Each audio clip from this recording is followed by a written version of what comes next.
Deux petits pas en avant vers le déconfinement en France. C'est le retour à l'école pour les collégiens en demi-groupe à partir de la 4e si votre département fait partie des 15 les plus touchés par le Covid-19.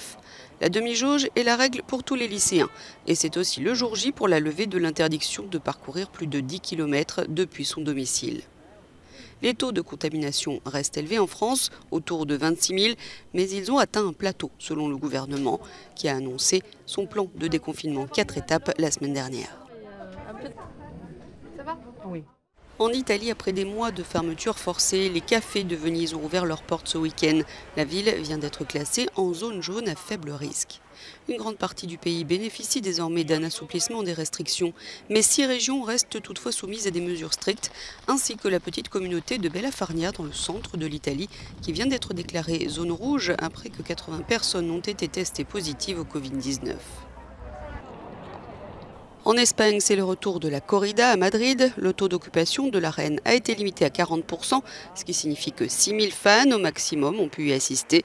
Ils avaient des sièges assignés et devaient porter des masques, bien sûr. Je viens ici depuis que j'ai 10 ans. C'est quelque chose d'incroyable. Depuis l'an dernier, c'est très difficile. J'espère que d'ici un an, nous pourrons remplir à 100% ces arènes. Aux Pays-Bas, malgré l'assouplissement des restrictions sanitaires, des manifestations ont eu lieu contre la gestion de la pandémie par le gouvernement.